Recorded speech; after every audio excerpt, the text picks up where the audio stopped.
जय माँ ब्रह्मचारिणी, ब्रह्मा को दिया ज्ञान।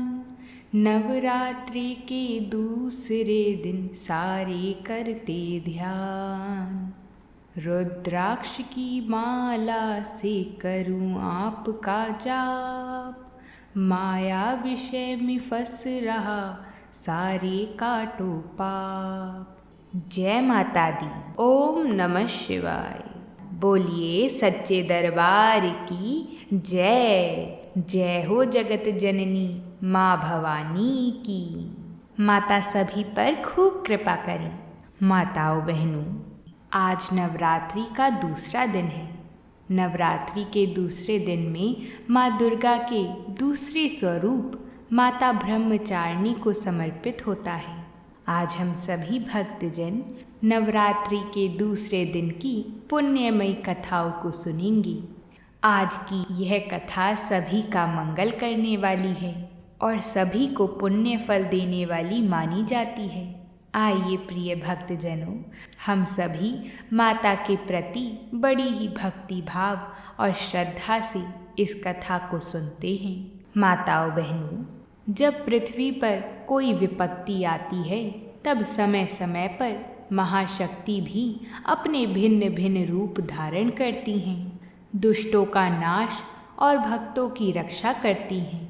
देवताओं के एकत्रित तेज से उत्पन्न महाशक्ति ने ही प्राचीन समय में महाकाली और महालक्ष्मी और महासरस्वती रूप धारण किए थे। यह तीन रूप रज, तम एवं सात्विक गुणों के प्रतीक हैं। एक समय त्रेता युग में जब इस पृथ्वी पर रावण, कुंभकर्ण, ताड़का, खरदूषण आदि दैत्यों ने अत्याचार प्रारंभ किए, तब महाकाली, महालक्ष्मी और महासरस्वती तीनों महाशक्तियों ने धर्म की रक्षा के लिए अपने तेज समूह से एक दिव्य शक्ति को जन्म देने का निश्चय किया। तीनों शक्ति के स्वरूप से तेज एकत्रित हुए और मिलकर एक सुंदर दिव्य कन्या के रूप में प्रकट हो गई। उस कन्या ने महाशक्तियों से पूछा, देवियों, आपने मुझे क्यों उत्पन्न किया है? ऐसा कहने पर उन्हें उत्तर मिला कि इस संसार में हमने तुम्हें धर्म की रक्षा और प्रचार के लिए प्रकट किया है। अब तुम रत्नाकर सागर के घर उनकी पुत्री बनकर जन्म लो। वहाँ तुम भगवान विष्णु के अंश से अवतार धारण करो। उसके पश्चात तुम आत्म प्रेरणा से धर्म की रक्षा और प्रचार करोगी। महाशक्तियों की आज्ञा अनुसार दिव्य कन्या ने रत्नाकर सागर के घर में अवतार धारण किया। रत्नाकर सागर ने माता दुर्गा की खूब सेवा की थी। उनकी इच्छा थी कि उनके घर एक कन्या का जन्म हो, जिसको माता दुर्गा ने पूर्ण किया और उनके घर में उनका ही एक स्वरूप प्रकट हुआ। उसने कन्या का नाम त्रिकुटा रखा। बाद में यही कन्या भगवान विष्णु के अंश से उत्पन्न होने के कारण वैष्णवी नाम से भी विख्यात हुई। देवी त्रिकुटा ने अपनी कम आयु में ही अलौकिक शक्तियों से ऋषि मुनियों और देवताओं को भी अपनी ओर आकर्षित कर लिया। देवी त्रिकुटा सभी को बहुत पसंद थी। दिव्य कन्या के दर्शन के लिए दूर दूर से लोग आने लगे। देवी त्रिकुटा सभी के दुख दूर करती थी। माताओं बहनों, आपने यहाँ तक कथा को सुन लिया है तो वीडियो को एक लाइक ज़रूर कर दें। आपके एक लाइक करने से यह कथा और भी 5 लोगों तक जाती है, जिससे वो भी इस कथा को सुन पाएंगी। माताओं बहनों, कुछ समय बाद उनके हृदय में भगवान श्री राम के लिए प्रेरणा होने लगी। तब उन्हें मालूम हुआ कि इसी समय भगवान ने राम अवतार धारण कर रखा है। तभी देवी त्रिकुटा ने यह निश्चय किया कि वह भगवान के लिए तपस्या करेंगी और वह भगवान को प्राप्त करेंगी। ऐसा निश्चय करके उन्होंने अपने पिताजी से आज्ञा ली कि वह समुद्र तट पर जाकर भगवान राम के ध्यान में लीन होकर तपस्या करेंगी। उनके पिता ने भी उन्हें रोका नहीं और देवी त्रिकुटा ऐसे ही बहुत काल तक भगवान राम के ध्यान में उनकी प्रतीक्षा करने लगी। जब रावण ने माता सीता का हरण कर लिया था, तब श्री रामचंद्र जी अपनी वानर सेना के साथ समुद्र तट पर पहुँचे थे, तो उन्होंने वहाँ समाधि में बैठी हुई उस दिव्य कन्या को देखा। तब भगवान श्री राम उनकी भक्ति देखकर प्रसन्न हुए। भगवान राम देवी त्रिकुटा के समीप गए और भगवान राम के पूछने पर देवी त्रिकुटा ने अपने पिता का परिचय दिया और अपनी घोर तपस्या का कारण भी बताया कि मैंने भगवान राम को अपने पति के रूप में प्राप्त करने का संकल्प किया है। यह बात जब प्रभु ने सुनी तो वह बोले, हे सुंदरी, तुम जिसकी प्रतीक्षा कर रही हो वो मैं ही हूँ। देवी त्रिकुटा को पहले से ही आभास हो रहा था कि वह जिसका इंतज़ार कर रही हैं वह यही हैं, लेकिन उनके मुख से सुनना चाहती थीं। जब उन्होंने प्रभु से जाना कि वही श्री राम हैं, तो वह बहुत ही विकल हो गई और उनके चरणों में गिर गई। ऐसा देखकर भगवान श्री राम ने कहा, हे देवी, मैं तुम्हारी भाव को समझ रहा हूँ, लेकिन इस अवतार में एक पत्नी व्रती होने का संकल्प किया है और मेरी अर्धांगिनी अब देवी सीता हैं। यह बात सुनकर देवी त्रिकुटा भगवान श्री राम के चरणों में गिरकर रोने लगी। देवी त्रिकुटा ने अपने विचार नहीं बदले। उनका यह दुख और उनकी बहुत काल से घोर तपस्या को देखकर अंत में भगवान ने कहा कि मैं एक बार तुम्हारी कुटिया पर वेश बदल कर आऊँगा। यदि फिर भी तुमने मुझे पहचान लिया तो मैं तुम्हें अपनी पत्नी रूप में ग्रहण कर लूँगा। लंका से अयोध्या लौटते समय भगवान वृद्ध साधु का रूप धारण करके देवी त्रिकुटा की कुटिया में गई, लेकिन देवी त्रिकुटा उन्हें पहचान ना सकी। तब भगवान श्री राम उनके सामने प्रकट हुए और उनसे कहा, देवी, तुम्हारी तपस्या विफल नहीं होगी। तुम कलयुग में मेरे दूसरे अवतार कल्कि अवतार के समय तुम मेरी सहचरी बनोगी। उस समय तक तुम उत्तर भारत में मणिक पर्वत पर 3 शिखरों वाले त्रिकुट पर्वत की उस रहस्य गुफा में, जहाँ 3 महाशक्तियों का निवास है, वहाँ पहुंचकर तपस्या में लीन हो जाओ। वहाँ पर तुम अमर हो जाओगी। नल, नील, श्री हनुमान, जामवंत आदि वीर तुम्हारे पहरेदार होंगे। समस्त पृथ्वी लोक में तुम्हारी महिमा फैलेगी और तुम भक्तों के दुख हरने वाली वैष्णो देवी नाम से तुम्हारी प्रसिद्धि होगी। बोलिए जगत जननी माँ भवानी की जय। माताओं बहनों, माता ने ब्रह्मचारिणी स्वरूप में ही भगवान शिवजी को प्राप्त करने के लिए घोर तपस्या की थी। माता के एक हाथ में जप की माला और बाएं हाथ में कमंडलू रहता है। देवी ने अपने पूर्व जन्म में जब ये हिमालय के घर पुत्री रूप में उत्पन्न हुई थीं, तब नारद जी के उपदेश से उन्होंने उनको गुरु बनाया और उनके आदेश के अनुसार भगवान शंकर जी को पति रूप में प्राप्त करने के लिए अत्यंत कठिन तपस्या की। इसी कठिन तपस्या के कारण इन्हें तपश्चारिणी अर्थात ब्रह्मचारिणी नाम से जाना गया। देवी ब्रह्मचारिणी ने 1000 वर्षों तक उन्होंने केवल फल मूल खाकर व्यतीत किए थे। उसके बाद 100 वर्षों तक केवल शाक पर निर्वाह किया था। कुछ दिनों तक कठिन उपवास रखते हुए खुले आकाश के नीचे वर्षा और धूप के भयानक कष्ट सहे। इस कठिन तपश्चर्या के पश्चात 3000 वर्षों तक केवल जमीन पर टूटकर गिरे हुए बेलपत्रों को खाकर ही वह भगवान शंकर जी की आराधना करती रहीं। इसके बाद उन्होंने सूखे बेलपत्रों को भी खाना छोड़ दिया। कई हजार वर्षों तक वह निर्जल और निराहार तपस्या करती रहीं। पत्तों को भी खाना छोड़ देने के कारण उनका एक नाम अपर्णा भी पड़ गया था। कई हजारों वर्षों की इस कठिन तपस्या के कारण ब्रह्मचारिणी देवी का वह पूर्व जन्म का शरीर एकदम क्षीण हो उठा। वह अत्यंत ही दुर्बल हो गई थी। उनकी यह दशा देखकर उनकी माता मैना अत्यंत दुखी हो उठी। उनकी इस तपस्या से तीनों लोकों में हाहाकार मच गया। देवता, ऋषि, सिद्धगण, मुनि सभी देवी ब्रह्मचारिणी की इस तपस्या का फल बताते हुए उनकी सराहना करने लगे। अंत में पितामह ब्रह्मा जी ने एक आकाशवाणी के द्वारा उन्हें संबोधित करते हुए प्रसन्न स्वरों में कहा, हे देवी, आज तक किसी ने भी ऐसी कठोर तपस्या नहीं की थी। ऐसी तपस्या तुम ही से संभव थी।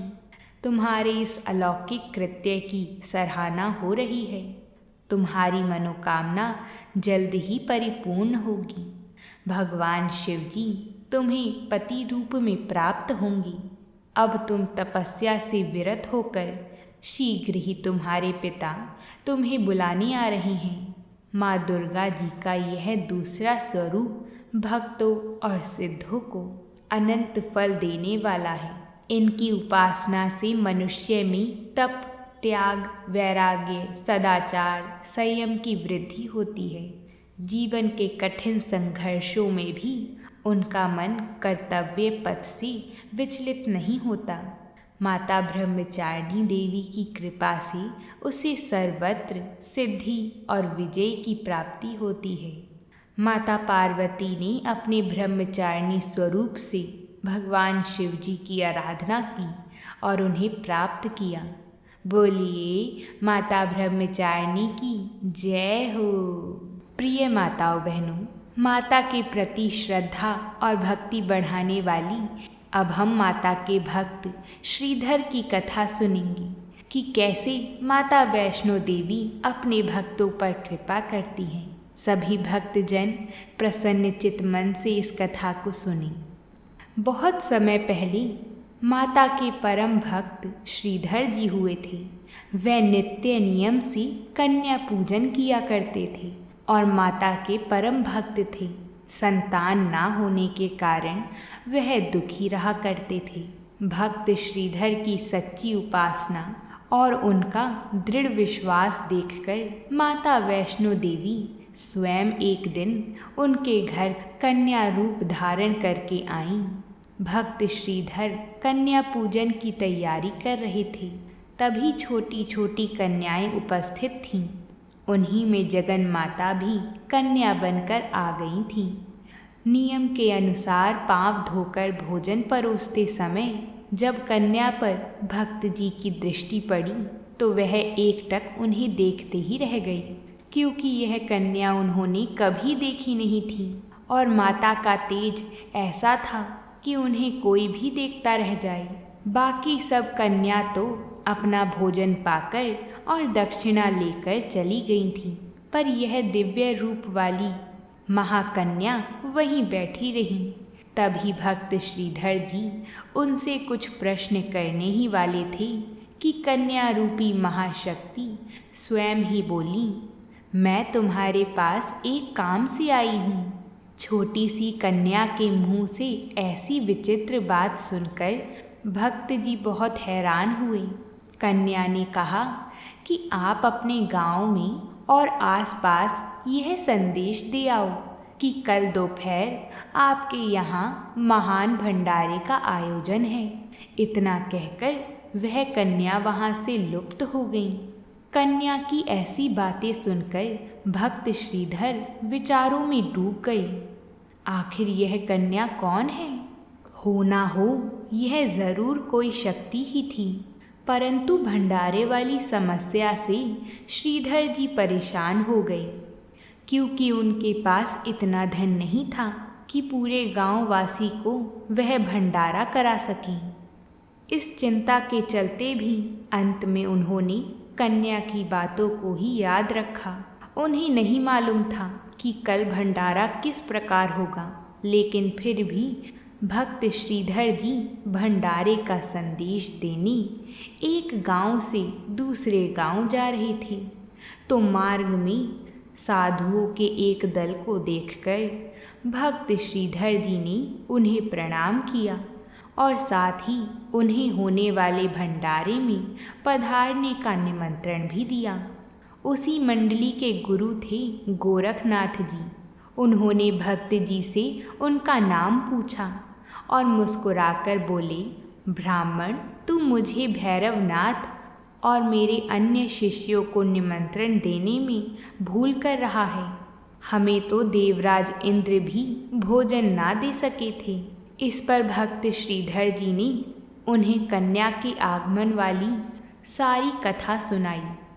गुरु गोरखनाथ ने विचार किया कि ऐसी कौन सी कन्या है जो सबको भंडारा खिला सकती है। उस कन्या की परीक्षा करके तो देखनी चाहिए।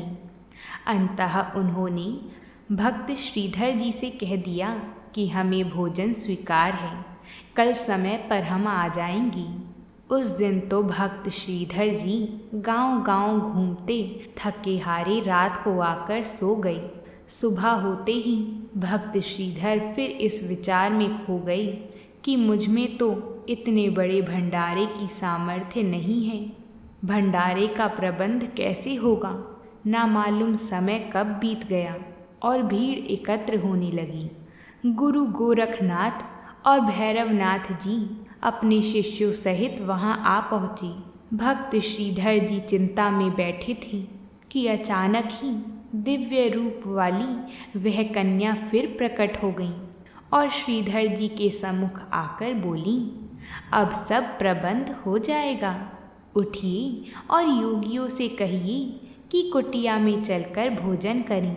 श्रीधर जी उत्साह से उठे और गुरु जी से भोजन के लिए कुटिया में पधारने को कहा, तो गुरु जी बोले, हम शिष्यों सहित कुटिया में नहीं आ सकते क्योंकि स्थान बहुत छोटा है।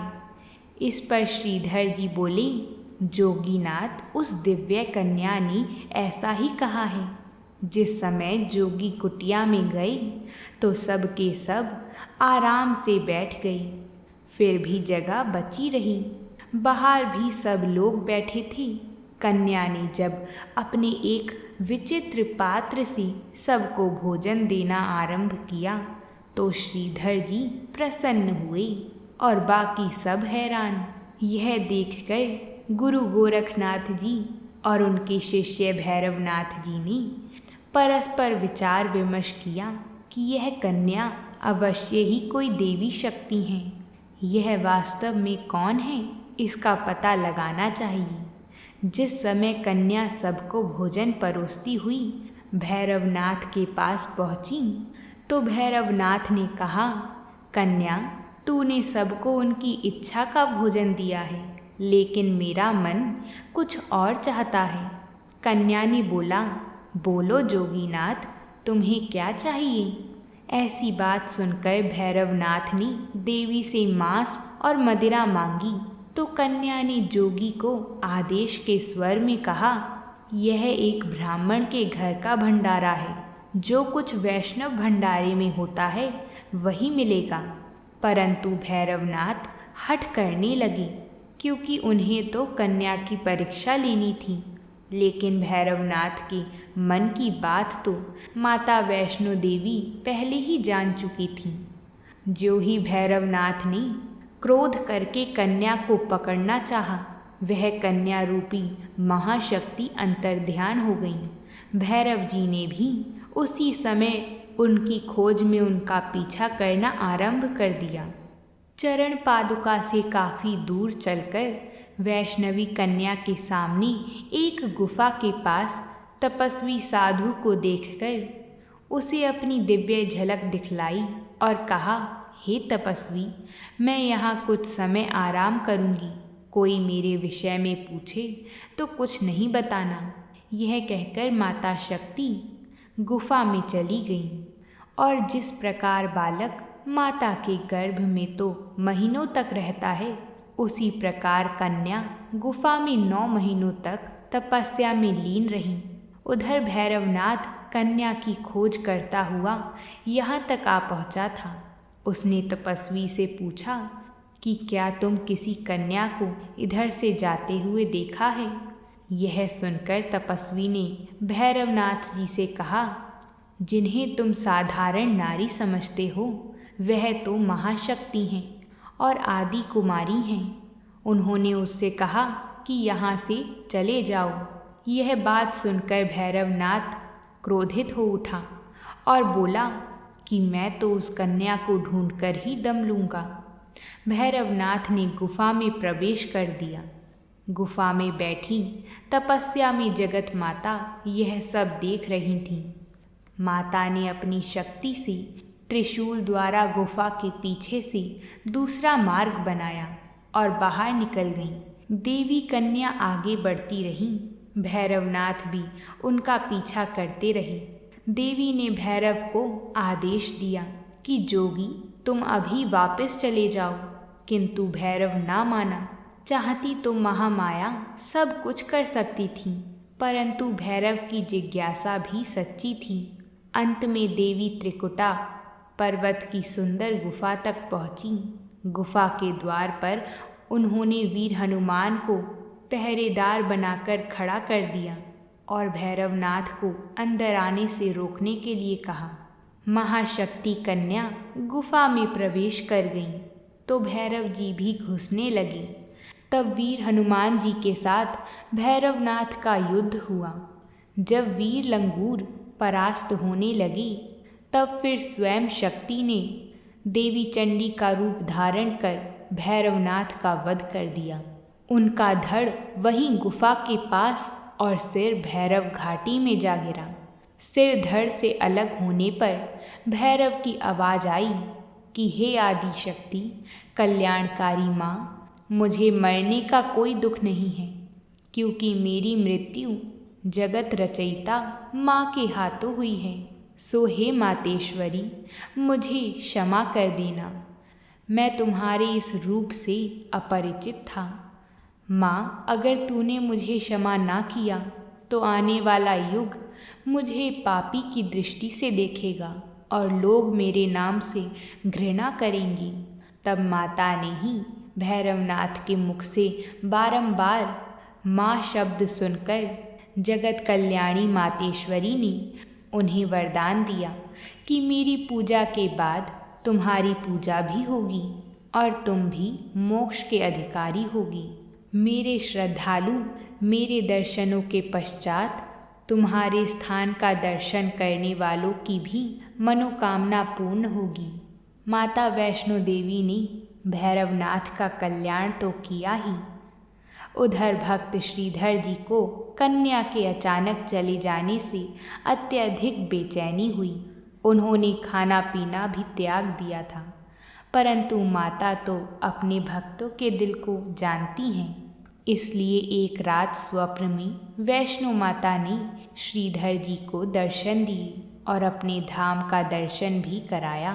स्वप्न में ही भक्त जी ने माता के साथ संपूर्ण यात्रा की।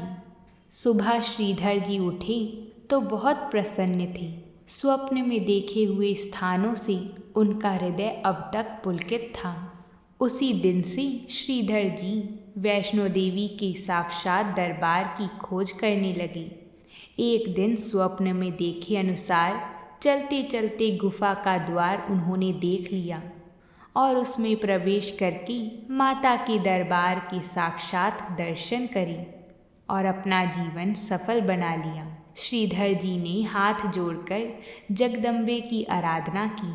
माता ने उन्हें 4 पुत्रों का वरदान भी दिया और कहा कि तुम्हारा वंश मेरी पूजा करता रहेगा, तुम्हें सुख शांति की प्राप्ति होगी। आज तक उनका वंश माता वैष्णो देवी की पूजा करता आ रहा है। बोलिए माता वैष्णो देवी की जय हो।